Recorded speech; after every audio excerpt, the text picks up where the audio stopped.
ಧನಸ್ಸು ರಾಶಿಯವರಿಗೆ ನಿಮ್ಮ ಕನಸು ನನಸಾಗುವಂತ ಒಂದು ಸಮಯ ಈಗ ಬಂದಾಗಿದೆ. ಈ ತಿಂಗಳಲ್ಲಿ ಬರ್ತಿರುವಂತ ಒಂದು ಶುಭ ಸುದ್ದಿ ನಿಮ್ಮ ಸಂತೋಷನ ಹೆಚ್ಚಿಗೆ ಮಾಡ್ತಾ ಇದೆ. ನಿಮ್ಗೆ ಈ ತಿಂಗಳಲ್ಲಿ ಹೊಸ ಅದೃಷ್ಟದ ಬಾಗಿಲು ತೆರೆಯುವಂತ ಸಮಯ ಬಂದಾಗಿದೆ.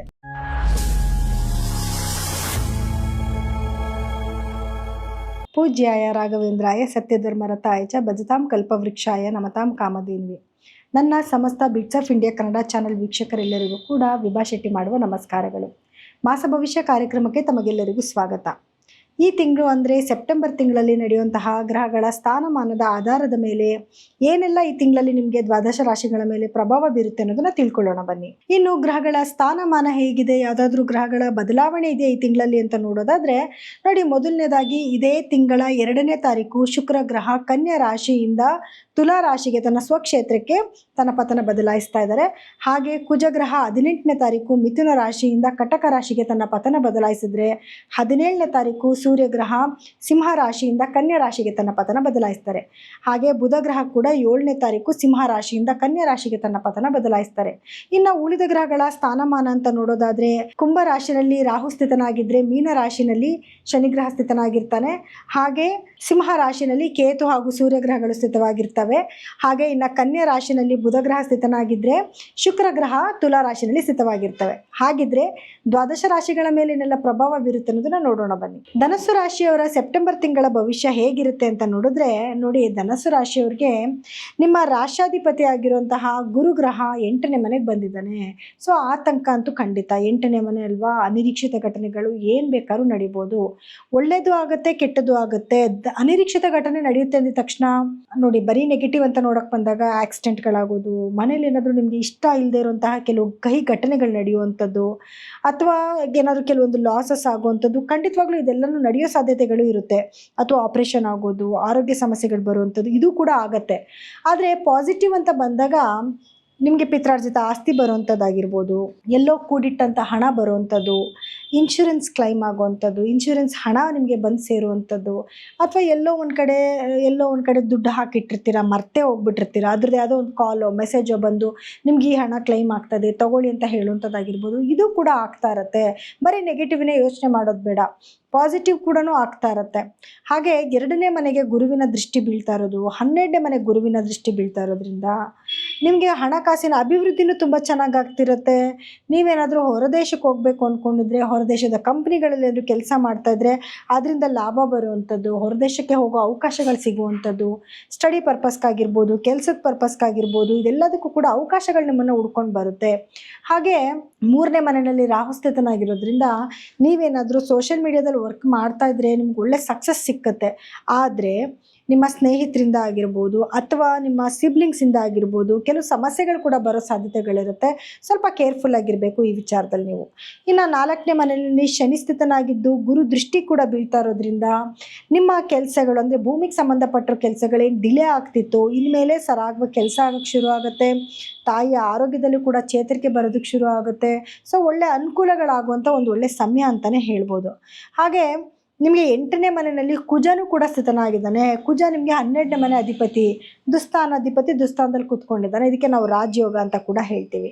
ಹಾಗೆ 8ನೇ ಮನೇಲಿ ಕುಜ ಇರೋದ್ರಿಂದ ಆರೋಗ್ಯ ಸಮಸ್ಯೆಗಳು ಅಂತ ಬಂದರೆ ಮೇಜರ್ ಆಗಿ ಏನಾದರೂ ಆಕ್ಸಿಡೆಂಟ್ಗಳಾಗೋ ಚಾನ್ಸಸ್ ಆಗಿರ್ಬೋದು, ಅಥವಾ ರಕ್ತದಲ್ಲಿ ಏನಾದರೂ ಸಮಸ್ಯೆಗಳು ಬರೋ ಸಾಧ್ಯತೆಗಳು ಕೂಡ ಇರುತ್ತೆ. ಆದರೆ ಭೂಮಿಯಿಂದ ಲಾಭ ಬರೋದಂತೂ ಖಂಡಿತ ನಿಜ.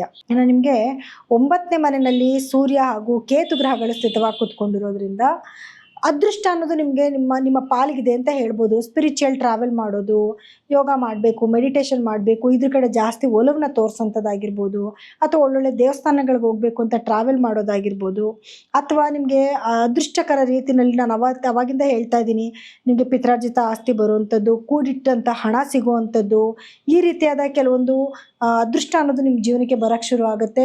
ಗೌರ್ಮೆಂಟ್ ಕಡೆಯಿಂದ ಆಗಿರ್ಬೋದು, ಉನ್ನತ ಅಧಿಕಾರಿಗಳ ಕಡೆಯಿಂದ ಆಗಿರ್ಬೋದು, ನಿಮ್ಮ ಮೇಲಧಿಕಾರಿಗಳಿಂದ ಆಗಿರ್ಬೋದು, ಒಳ್ಳೊಳ್ಳೆ ಸುದ್ದಿಗಳನ್ನ ಕೇಳುವಂಥ ಒಂದು ಒಳ್ಳೆ ಸಮಯ ಅಂತಲೇ ಹೇಳ್ಬೋದು. ಹಾಗೆ ನಿಮಗೆ 10ನೇ ಮನೆಯಲ್ಲಿ ಬುಧ ಸ್ಥಿತನಾಗಿದ್ದಾನೆ. ಅದ್ರ ಜೊತೆಯಲ್ಲಿ ಸೂರ್ಯನು ಕೂಡ ಬಂದು ಸೇರ್ಕೊತಾನೆ 10ನೇ ಮನೆಗೆ. ವ್ಯಾಪಾರದಲ್ಲಿ ಅಭಿವೃದ್ಧಿ ಆಗುವಂಥದ್ದು, ಬಿಸ್ನೆಸ್ಸಲ್ಲಿ ಡೆವಲಪ್ಮೆಂಟ್ ಆಗುವಂಥದ್ದು ಖಂಡಿತವಾಗ್ಲೂ ನಿರೀಕ್ಷೆ ಮಾಡ್ಬೋದು. ಹಾಗೆ 11ನೇ ಮನೆ ಅಧಿಪತಿ 11ನೇ ಮನೆಯಲ್ಲೇ ಸ್ಥಿತನಾಗಿರೋದ್ರಿಂದ ಅದೃಷ್ಟ ಅನ್ನೋದು ನಿಮ್ಮ ಪಾಲಿಗೆ ಬರ್ತಾ ಇರುತ್ತೆ. ನೀವು ಮಾಡೋ ಎಲ್ಲ ಕೆಲಸದಲ್ಲೂ ಲಾಭ ಬರೋಕ್ಕೆ ಶುರುವಾಗುತ್ತೆ. ಸೊ ಯಾವುದೇ ರೀತಿಯಾದ ಆತಂಕ ಯೋಚನೆ ಪಡುವಂಥ ಯಾವುದೇ ಅವಶ್ಯಕತೆ ಇಲ್ಲ. ಇನ್ನು ನಿಮ್ಮ 12ನೇ ಮನೆಗೂ ಕೂಡ ಗುರುವಿನ ದೃಷ್ಟಿ ಇದೆ. ತುಂಬ ಆತಂಕ ಪಡುವಂಥ ಅವಶ್ಯಕತೆ ನಿಮಗಿಲ್ಲ. ನೋಡಿ, ಧನಸ್ಸು ರಾಶಿಯವರು ನಮ್ಗೆ ಟೈಮ್ ಚೆನ್ನಾಗಿಲ್ಲ 8ನೇ ಮನೆಗೆ ಲಗ್ನಾಧಿಪತಿ ಹೋಗ್ಬಿಟ್ಟಿದ್ದಾನೆ, ಬರೀ ಅದೊಂದನ್ನೇ ನಿರೀಕ್ಷೆ ಮಾಡಬಾರ್ದು. ಅದನ್ನ ಬಿಟ್ಟು ಬೇರೆ ಇದೆ ಅಲ್ವಾ. 11ನೇ ಮನೆ ಅಧಿಪತಿ 11ರಲ್ಲೇ ಇದ್ದಾನೆ, ಲಾಭ ಸ್ಥಾನಾಧಿಪತಿ ಅಲ್ವಾ, ಒಳ್ಳೆ ಲಾಭ ತಂದು ಕೊಡ್ತಾನಲ್ವಾ. ನೀವು ಮಾಡೋ ಪ್ರತಿಯೊಂದು ಕೆಲಸದಲ್ಲೂ ಕೂಡ ಯಶಸ್ಸು ತೊಗೊಂಬಂದು ಕೊಡ್ತಾನಲ್ವಾ. 10ನೇ ಮನೆ ಅಧಿಪತಿ ಅಂದರೆ ಕೆಲಸ ಮಾಡುವಂಥದ್ದು, ಒಳ್ಳೊಳ್ಳೆ ಅವಕಾಶಗಳು ನಿಮ್ಮನ್ನು ಹುಡ್ಕೊಂಡು ಬರುತ್ತೆ. ನೀವು ಕಷ್ಟಪಟ್ಟು ಕೆಲಸ ಮಾಡ್ತೀರಂದ್ರೆ ಒಳ್ಳೆ ಲಾಭ ಕೂಡ ನಿರೀಕ್ಷೆ ಮಾಡುವಂಥ ಒಂದು ಒಳ್ಳೆ ಸಮಯ ಆಗಿರುತ್ತೆ. 9ನೇ ಮನೆ ಅಧಿಪತಿ ಸ್ವಕ್ಷೇತ್ರದಲ್ಲಿದ್ದಾನೆ. ಇದಕ್ಕಿಂತ ಲಾಭ ಬರುವಂಥ ಸಮಯ ಇನ್ಯಾವುದಿದೆ ಹೇಳಿ. ತುಂಬ ಯೋಚನೆ ಮಾಡೋಕ್ಕೆ ಹೋಗಬೇಡಿ. ಖಂಡಿತವಾಗ್ಲೂ ಯಾವುದೇ ರೀತಿಯಾದ ಮೇಜರ್ ನೆಗೆಟಿವಿಟಿ ಆಗಲ್ಲ. ಅದಕ್ಕೂ ಕೂಡ ಪರಿಹಾರ ಇದೆ. ಆ ಪರಿಹಾರಗಳನ್ನ ಮಾಡ್ಕೊಳ್ಳಿ. ಖಂಡಿತವಾಗ್ಲೂ ನೀವು ಬರುವಂಥ ಸಮಸ್ಯೆಗಳಿಂದ ಖಂಡಿತ ಈಚೆ ಕಡೆಗೆ ಬರ್ಬೋದು. ಮೊದಲನೇದಾಗಿ ನೀವು ನಿಮ್ಮ ಗುರುಗಳ ಆರಾಧನೆ ಮಾಡಬೇಕಾಗತ್ತೆ. ನಿಮ್ಮ ಮನೇಲಿ ಯಾರೇ ಹಿರಿಯರಿದ್ರು ಅವ್ರ ಕಾಲು ಮುಟ್ಟಿ ನಮಸ್ಕಾರ ಮಾಡ್ಕೊಳ್ಳೋದು, ಅವ್ರ ಆಶೀರ್ವಾದನ ತಗೊಳ್ಳೋವಂಥದ್ದು, ಗುರುಗಳ ದೇವಸ್ಥಾನಕ್ಕೆ ಹೋಗುವಂಥದ್ದು, ಕಡಲೆಕಾಳನ್ನ ಪ್ರತಿ ಗುರುವಾರದ ದಿವಸ ಡೊನೇಟ್ ಮಾಡೋದು. ಅಂದರೆ ನೀಡ್ಫುಲ್ ಪೀಪಲ್ಗೆ ತೊಗೊಂಡೋಗಿ ಕಡಲೆಕಾಳನ್ನ ಕೊಡಿ. ಅಥವಾ ವಿದ್ಯಾರ್ಥಿಗಳಿಗೆ ಸ್ಟಡಿ ಮೆಟೀರಿಯಲ್ಸ್ನ ತೊಗೊಂಡೋಗಿ ಕೊಡಿ. ಇದೆಲ್ಲನೂ ಕೂಡ ನಿಮಗೆ ಪುಣ್ಯನೂ ತೊಗೊಂಬಂದು ಕೊಡುತ್ತೆ. ನಿಮಗೆ ಬರ್ತಿರೋಂಥ ಸಮಸ್ಯೆಗಳನ್ನು ಕೂಡ ಕ್ರಮೇಣವಾಗಿ ಕಮ್ಮಿ ಮಾಡುತ್ತೆ. ಜೊತೆಯಲ್ಲಿ ಮಂಗಳವಾರದ ದಿವಸ ತೊಗರಿಬೇಳೆನ ನಿರ್ಗತಿಕರಿಗೆ ಸಹಾಯ ಮಾಡಿ ತೊಗೊಂಡೋಗಿ ಕೊಡಿ. ಸುಬ್ರಹ್ಮಣ್ಯ ಸ್ವಾಮಿ ದೇವಸ್ಥಾನಕ್ಕೆ ಹೋಗಿ. ಇದಿಷ್ಟು ಮಾಡಿಕೊಂಡ್ರೆ ಬರ್ತಾ ಇರೋಂಥ ನೆಗೆಟಿವಿಟಿನ ಖಂಡಿತವಾಗ್ಲೂ ರೆಡ್ಯೂಸ್ ಮಾಡ್ಕೋಬೋದು. ಶನಿ ದೃಷ್ಟಿ ಲಗ್ನದ ಮೇಲೆ ಬೀಳ್ತಾ ಇರೋದ್ರಿಂದ ಅಭ್ಯಂಜನ ಸ್ನಾನ ಮಾಡಬೇಕಾಗತ್ತೆ. ತಲೆಗೆ ಎಣ್ಣೆ ಹಚ್ಕೊಂಡು ಸ್ನಾನ ಮಾಡ್ಕೊಳ್ಳಿ. ಇದರಿಂದ ಕೂಡ ನಿಮಗೆ ಲೇಜಿನೆಸ್ ಆಗಿರ್ಬೋದು, ಡಿಲೇ ವರ್ಕ್ಗಳಾಗಿರ್ಬೋದು, ಅದೆಲ್ಲನೂ ಕೂಡ ನಿಮಗೆ ಸರಾಗವಾಗಿ ಕೆಲಸಗಳಾಗತ್ತೆ. ಇನ್ನು ಇಲ್ಲಿವರೆಗೂ ಕೂಡ ಗ್ರಹಗಳ ಸ್ಥಾನಮಾನದ ಆಧಾರದ ಮೇಲೆ ಏನೆಲ್ಲ ನಡೀತಿದೆ ನಿಮ್ಮ ಜೀವನದಲ್ಲಿ ಅದಕ್ಕೆ ತಕ್ಕ ಪರಿಹಾರಗಳನ್ನ ಕೂಡ ನಾವು ಹೇಳಿದ್ದೀವಿ. ಆದರೂ ಕೂಡ ಕೆಲವ್ರಿಗೆ ಏನಾಗುತ್ತೆ ಅಂತಂದರೆ, ಮೇಡಮ್ ನೀವು ಹೇಳ್ತಿದ್ದೀರಾ ಒಳ್ಳೇದಾಗತ್ತೆ ಅಂತ, ನಮ್ಗೆ ಒಳ್ಳೇದಾಗ್ತಿಲ್ಲ, ನಮ್ಗೆ ನೆಗೆಟಿವ್ ಆಗ್ತಿದೆ ಅನ್ನೋರು ಕೂಡ ಇರ್ತಾರೆ. ಕೆಲವ್ರು ಏನು ಮಾಡ್ತಾರೆ, ಅವರಿಗೆ ಡೇಟ್ ಆಫ್ ಬರ್ತ್ ಇರಲ್ಲ, ಟೈಮಿಂಗ್ಸ್ ಇರಲ್ಲ, ಏನು ಇಲ್ಲದೆ ಹೋದರೂ ಕೂಡ ನಮ್ಮ ರಾಶಿ ಅದು, ನಮ್ಮ ನಕ್ಷತ್ರ ಇದು, ನಮ್ಮ ಹೆಸ್ರು ಥರ ಇಟ್ಟಿದ್ದಾರೆ ಅಂತ ಹೆಸ್ರು ಬಲದ ಮೇಲೆ ನೋಡೋಕ್ಕೆ ಹೋಗ್ತೀರಾ. ಅದು ತುಂಬಾ ರಾಂಗ್ ಕಾನ್ಸೆಪ್ಟ್. ಆ ಥರ ಮಾಡೋಕ್ಕೆ ಹೋಗಬೇಡಿ. ದಯವಿಟ್ಟು ನಿಮ್ಮದು ಡೇಟ್ ಆಫ್ ಬರ್ತು ಟೈಮಿಂಗ್ಸ್ ಎಲ್ಲ ಇತ್ತು ಅಂತಂದರೆ ನೀವು ಅದನ್ನು ಚೆಕ್ ಮಾಡಿಸ್ಕೊಂಡು ಅದರಲ್ಲಿ ಬರುವಂತಹ ರಾಶಿ ನಕ್ಷತ್ರನ ದಯವಿಟ್ಟು ಫಾಲೋ ಮಾಡಿ. ಖಂಡಿತವಾಗ್ಲೂ ಅದು ಅಕ್ಯುರೇಟ್ ಆಗುತ್ತೆ. ಅಥವಾ ನಿಮ್ಮ ದಶಾಭುಕ್ತಿಗಳು ಏನು ನಡೀತಿದೆ, ನಿಮ್ಗೇನಾದರೂ ಇವಾಗ ದುಸ್ಥಾನದ ಅಧಿಪತಿಗಳದ್ದೇನಾದರೂ ದಶಾಭುಕ್ತಿಗಳು ನಡೀತಿದ್ರೆ ಖಂಡಿತವಾಗ್ಲೂ ನಾವೇ ಒಳ್ಳೆ ಫಲಗಳನ್ನ ಹೇಳಿದ್ರು ಕೂಡ ನಿಮಗೆ ನೆಗೆಟಿವ್ ಫಲಗಳು ನಡೀತಾ ಇರುತ್ತೆ. ಅಂದರೆ ಒಳ್ಳೆ ಫಲಗಳಲ್ಲಿ ನೆಗೆಟಿವ್ ಫಲಗಳಲ್ಲಿ ಸ್ವಲ್ಪ ಕಡಿಮೆ ಆಗುತ್ತೆ ಅಷ್ಟೇನೆ.